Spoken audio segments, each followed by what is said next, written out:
You're both wrong. He's not from Krypton. He's from freaking Smallville, Kansas. He never went to Krypton. I will agree with him on this one. He is from Smallville, Kansas. A Smallvillian. He was born on Krypton, but he's from Smallville. Superman is a legal immigrant. There you go. Wow. I do not like the I don't like the whole illegal immigrant thing that they say, because look, I'm a John Byrne Man of Steel fan. He was born on Earth. His birthing matrix opened on Earth. He is a person of Earth. He is a man of Earth. Okay. Oh, go ahead. Say again. Oh, no, go ahead. All right. Marani said Superman was written because one of the creators lost their dad to a criminal and they felt powerless, and Superman as we know him was born of that pent-up rage. One thing that I always think is that people get, and you just made me think of this, people get wrong about Batman. He's going out because he wants to beat up criminals and they're blacks, therefore racist, yada, yada, yada. The whole point, anyway, for Batman is that he doesn't want this to happen to other people. He's a compassionate person. He's not literally, as they showed in the Batman movie Vengeance. He's really compassionate. Mm-hmm. I prefer the John Byrne version where Superman was literally born on Earth. Exactly. There is something else I saw today that I thought was interesting. I figure we might get a few seconds of conversation out of this. I got to say, everybody, when we were teenagers, I'm hoping, because I'm going to embarrass myself, I've always heard of who's your comic book crush. Now, I guess as a teenager, it would have to have been She-Hulk. You know, I just, especially once she got into the hands of John Byrne, when she was in the Fantastic Four, and then, of course, into her own title.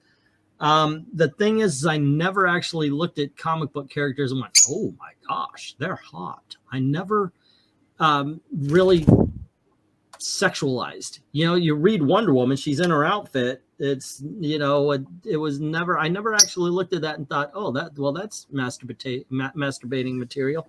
And so it kills me whenever I hear somebody say they're sexualizing characters. Now, granted, I've read Cherry Pop-Tart. I understand you can sexualize a comic book and comic book characters. But there was someone, once again, I'm complaining about Twitter, by the way, which I said I would never do, but hey, content. But somebody posted this, and I thought, you know what? Is it the one with the Heroes in Crisis panel? I'm about to show that, yeah. Yep. I'm not wrong on this one. But let me see if I can't find it here. I thought I had it up already. By the way, I agree with you. She-Hulk was also my comment. I would say, other than She-Hulk, I would just say Mary Jane Watson. Nope. Hey, no, back in the day with McFarlane drawing, I could see that. No, way before that. Ugh. Way before that. Yeah, Venkman doesn't like McFarlane. Okay. Let me show this panel here. This comes from one of the worst comic books ever written. It's called Heroes in Crisis. Oh God! Now the whole point of this is it's a place where superheroes can go and talk about the trauma that they feel. And look, if you are in a fight, some of the things that they have seen, they would be traumatized. Yeah. So you've got Batgirl here. You might want to hide the DMs. Yeah, you might want to. You've got your DMs and everything showing up there. I don't know why that happens. I don't want that. That's to happen. not true. I don't associate with this man. All right. So, anywho, this panel comes up, and it's Batgirl, and she is showing off a scar that has traumatized. This is the Killing Joke scar. They made it canon. And this guy's saying, ironically, people here love sexy art but hate sexualization. Take this art of Babs. She's showing her scars from the worst thing that's happened to her, yet the art is unnecessarily sexualized. I hate the digression of her character being Batgirl again. Now we get this. Now, granted, I like Oracle as well, but I think I think this guy might be saying because she's being drawn like a woman, which is very rare these days. But this is not sexualized. This is a superhero in a skin tight outfit, which most of them wear. Some of them wear less. This is not sexualized. If it was Nightwing and they were showing off his ass like Gail Simone likes, nobody would say two words about it. They'd all be cheering. Well, and it's probably specifically those last two panels that he's thinking. But no, it's not sexualized. It's just that she's a beautiful woman because that's, gee, shocker, that's generally what we want to look at when we're reading comic books. And somebody who's running around every night, somebody who's exercising to make sure she can run around is going to have a tight body. But here you are looking at a traumatized woman talking about her trauma, showing off a freaking bullet scar that caused that trauma. And this guy's thinking, well, this is really sexual.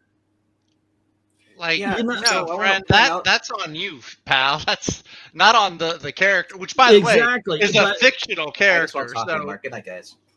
Get worded at the whole night. Yes. The whole night.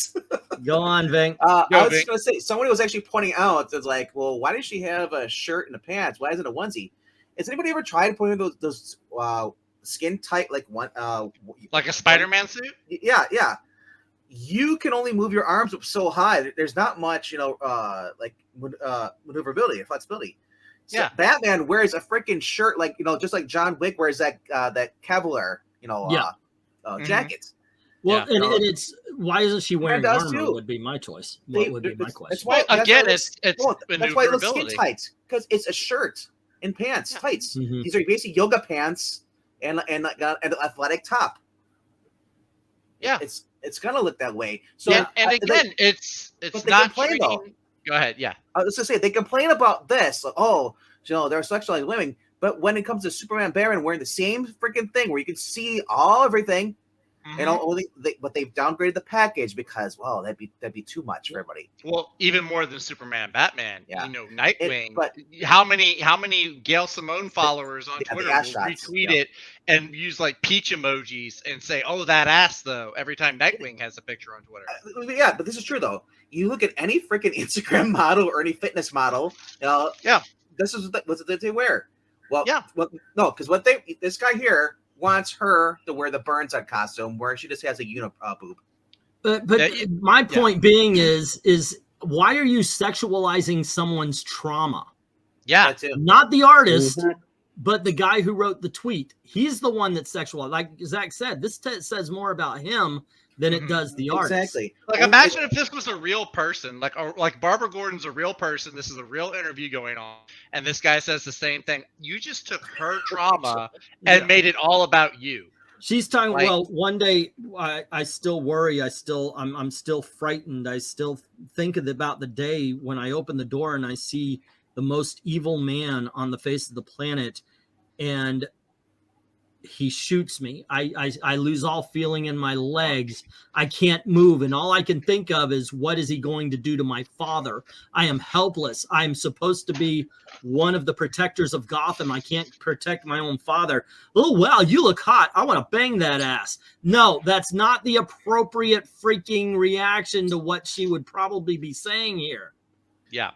It's freaking, this guy Anarchy's just... Yeah, I follow him. He's got takes that I don't agree with. He got reaction hard on this. Yeah, it's so freaking I'm actually stupid. loving the certified idiot's response down below. It's like, wait a minute, when was the last time you read Batgirl? You're talking about her being Oracle again? Yeah, she hasn't been Oracle for 10 years. Look, I like her as Oracle better as well, but you know what? Okay, still Gail Simone's run was good. I like the comment under that one where it's like, I feel really bad for Clayman. He's an incredible artist that got shamed for working on this event that's hated by every comic book reader. Yeah. My tweet was very simple. It was, you need therapy. Yeah. And that was to this Anarchy guy or Anar or whatever it is. Yeah, if you have a problem with attractive women, that is on you. You're sexualizing trauma. That's my whole I'll say this. This is pretty much a guy's comic book industry. They're got TNA sells. Well, what happened to Xenoscope? Xenoscope went away from that, and then they almost went bankrupt. Yep. And it's not just the girls. You gotta know your readers. Hercules ran around, Hawkman runs around, Namor runs around shirtless and Speedos. It's not just a one-sided thing. Yeah, especially Namor and those little Speedos in the Fantastic Four books in the 90s. There's like, yeah, he's hiding literally nothing. Like he could have a word bubble and it would cover more. You know, it's ridiculous. You know, they say it's all about objectifying women. Apparently, the men are just as objectified, guys. I gotta say, apparently, it's not cold enough in the ocean for him. Mariana's Trench is not as cold as we were like. That's the best. Here's a question: whose idea is to? Who in Geeky Puppet Show wants to read Fantastic Four all the time? I just have a question. That's Breen. That's been Breen, I think. Yeah. Yeah.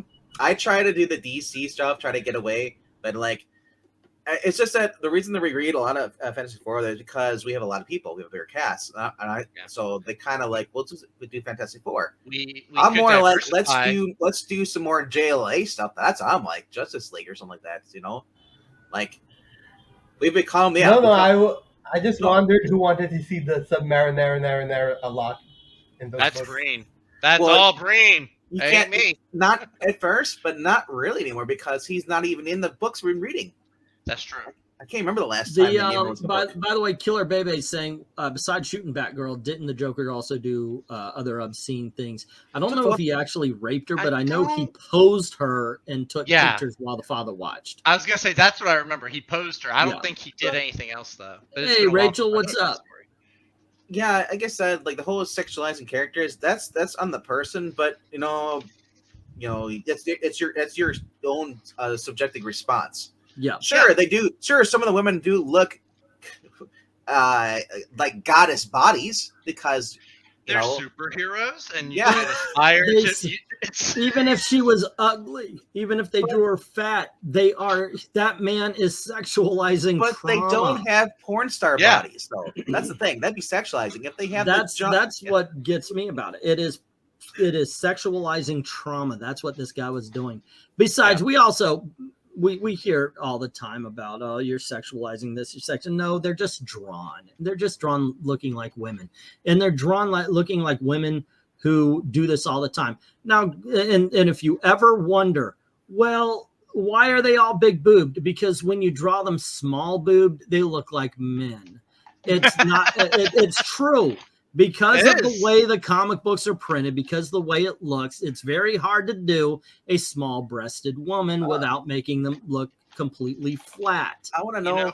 I want to know who in the chat that likes likes girls. That thinks that Kane looking like she just stepped out of being painted like Harley Quinn is a good idea for Batwoman because she literally She's not a vampire. When she was a vampire, she looked pale. Now she literally looks like they just forgot the color in her face, in her her hands. Oh no! I told you about that. She got stabbed in the heart, so she has the blood problems. But not in Rebirth. She's not a vampire. She was a vampire, but they still draw her until today. No, this happened in her first mission in 52. I know, but that was retconned or changed on the way. She was a vampire. No, she became a vampire later. But I'm just saying, since then, Rebirth, they still draw her no matter what. They draw her. Yes, because she has this heart condition, which is not mentioned in the books though. Since then, that's what I mean. It's like they ignore that.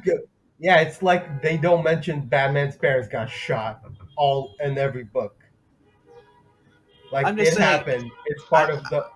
I'm just saying it's an obscure thing because Batwoman we've always known her is like we see her in other forms of entertainment. She has color to her face. They don't do that. It's only whoever is drawing her. Look at her even without the mask. She's drawn pale a lot. Yeah. All right. So I would like to point this out. There was an interview that somebody did with.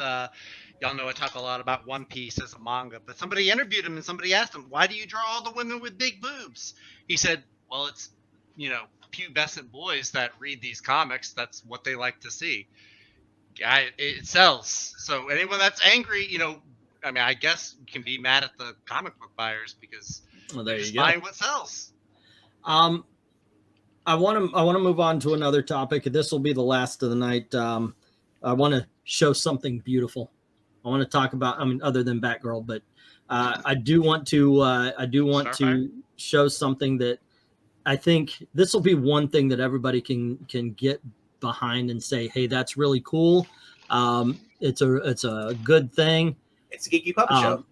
Well, in all honesty, it's George Pérez.